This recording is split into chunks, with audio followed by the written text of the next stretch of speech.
सुप्रिया सुळेंनी सरपंच संतोष देशमुख, महादेव मुंडे यांच्या कुटुंबियांची भेट घेतली। महादेव मुंडेंच्या हत्या प्रकरणात 1.5 वर्ष होऊनही मारेकरी सापडलेले नाहीत, तर देशमुखांच्या हत्या प्रकरणातला 7वा आरोपी कृष्णा आंधळे फरार आहे। त्यावरून सुप्रिया सुळे यांनी संताप व्यक्त केला। पाहूया त्यावरचा हा रिपोर्ट।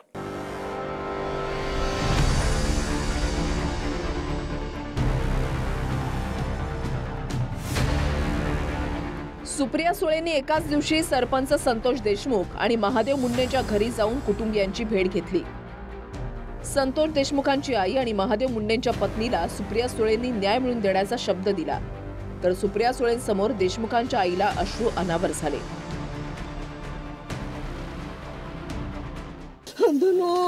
दादाचा फोनच लागत नाही रे, मला मी दादालाच बघतो ग। लई माझं लेकरू गुन्ही होतो। गुन्ही म्हणजे कुणालाही कुणी गुन्हीच म्हणत, बिगर गुन्ही कोणच म्हणत नाही। मी तुम्हाला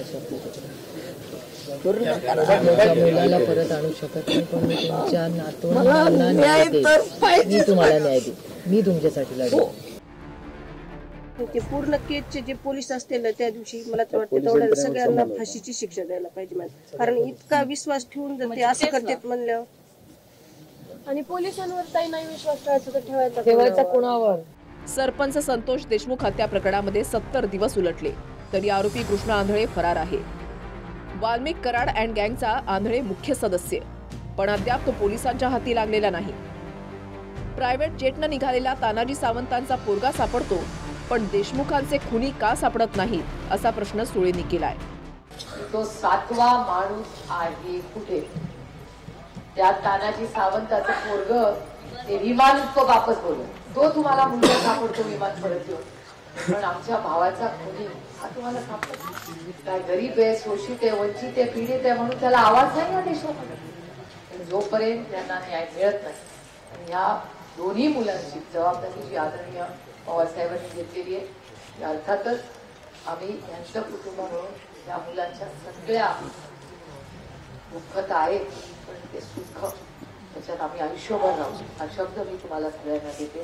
तो यापूर्वी सुद्धा घरादाराची फिकीर न करता, कसल्या प्रकारची फिकीर न करता तो बेमुरतपणे बाहेर पळालेला आहे। परंतु माझी सुद्धा स्वतःची इच्छा आहे की तो लवकरात लवकर त्या ठिकाणी सापडला पाहिजे, कारण तो तेवढाच एक कोकरू बाळ याच्यामध्ये शिल्लक आहे।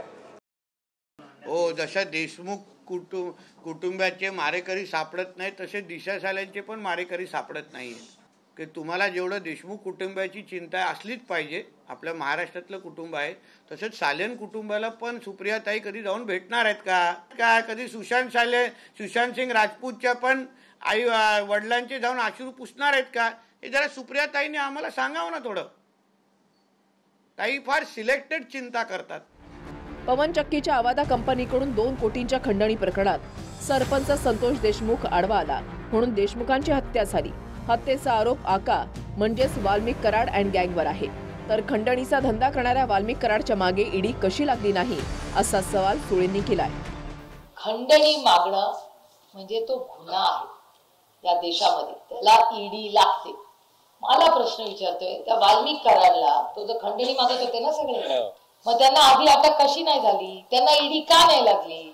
मला तुम्हाला हे पण स्पष्टपणे सांगायचं। एक 8 दिवसापूर्वी बाप्पा आणि मी आम्ही अमितभाई शामना परत जाऊन भेटून आलो, आणि त्यांनी आम्हाला शब्द दिलाय की ते जातीने लक्ष या विषयात द्या। वाल्मिक कराड सध्या बीडच्या सेंट्रल जेलमध्ये आहे, पण जेलमध्येही कराडला सेवा सुरू असल्याचा आरोप आव्हाडांनी केलाय। गावातली मुलं किरकोळ गुन्हे करून जेलमध्ये जाऊन कराडच्या बराकमध्ये सेवा करत असल्याचा दावा आव्हाडांचा आहे। वाल्मिक जेलमध्ये ज्या बराकमध्ये दररोज इथली काही 2-4 पोरं मस्ती करतात, त्यांना अरेस्ट होते, 2 दिवसात त्यांना जेल कस्टडी होते। ते जाऊन वाल्मिकच्या बॅरॅकमध्ये बसतात आणि बॅरॅकमध्ये त्याची सेवा करतात। त्याला बाहेरचं जेवण जातं, मस्त सगळं व्यवस्थित चालू आहे, मसाज बिसाज। संतोष देशमुखांच्या कुटुंबियानंतर सुप्रिया सुळेंनी महादेव मुंडेंच्या पत्नीची भेट घेतली। 1.5 वर्षांआधी परळीच्या तहसील कार्यालयासमोरच धारदार शस्त्रानं महादेव मुंडेंची हत्या झाली। 1.5 वर्ष होऊनही एकाही आरोपीला अटक झालेली नाही। 15 दिवसात आरोपी न पकडल्यास उपोषणाला बसण्याचा इशारा महादेव मुंडेंच्या पत्नीनं दिलाय। तरी म्हणजे ही केस ही नाही उपोषण करू नका, थांबा. ही दबलेली केस फक्त या ताईमुळे वरती आली. या ताईने माझे लेकरं नुसते चिमणी म्हणी बघत येतो संध्याकाळचं लय आम्हाला त्रास होतोय माहिती का. रात्र झाली की 1.5 वर्ष झालं मग आमच्या आज आता गेल्याने माणूस वाटतंय आम्हाला. इतकं आमच्या काळजात भरून येतोय माहिती का. किती लेकरांचं भविष्य पुढं किती अवघड आहे सांगा बरं. महादेव मुंडेंच्या पत्नी समोर सुप्रिया सुळेंनी बीडचे SP नवनीत कौवत यांना फोन केला आणि हत्येच्या तपासाची माहिती घेतली. मुंडेंची जी केस आहे, महादेव मुंडेंची, मी त्यांच्या बायकोबरोबर बसले आता. तर त्यांची एवढीच विनंती होती की जवळपास 20-22 दिवस झाले, काही झालं नाही आहे मूव्हमेंट. आपल्याला याची पुढे काय माहिती आहे का?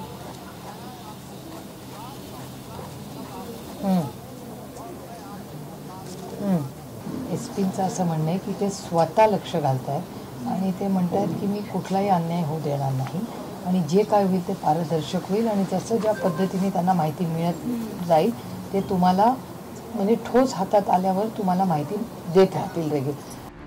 इकडे भाजपचे आमदार सुरेश धस यांनी पोलीस महासंचालक रश्मी शुक्ला यांची भेट घेतली आणि महादेव मुंडेंच्या हत्या प्रकरणात हलगर्जीपणा करणारे तत्कालीन बीड जिल्ह्याचे SP आणि परळीच्या तत्कालीन पोलीस निरीक्षकांवर कारवाईची मागणी केली आहे. महादेव मुंडे यांच्या खून प्रकरणाला 15 ते 16 महिने जो विलंब लागलेला आहे, या विलंब लागण्याच्या कालावधीमध्ये बीड जिल्ह्याच्या SP पासून परळीच्या त्या PI पर्यंत जे कोणी जबाबदार आहेत त्या विलंबासाठी त्या सगळ्यांच्यावरती कारवाई व्हावी. कारण आता आशा निर्माण झालेली आहे की महादेव मुंडेचे सुद्धा आरोपी त्या ठिकाणी सापडतील. या सगळ्या गोडगंबालाची चौकशी करावी अशा प्रकारची विनंती त्या ठिकाणी मुख्यमंत्री महोदय आणि शुक्ला मॅडम यांना केलेली. संतोष देशमुख आणि महादेव मुंडे या दोन्ही प्रकरणात लक्ष घालणार असल्याचं सुप्रिया सुळेंनी म्हटलंय. त्याची सुरुवात कुटुंबियांना भेटी देऊन सुरू झाली आहे. मस्सा जोगून ज्ञानेश्वर लोंढेसह संभाजी मुंडे, TV9 मराठी, बीड.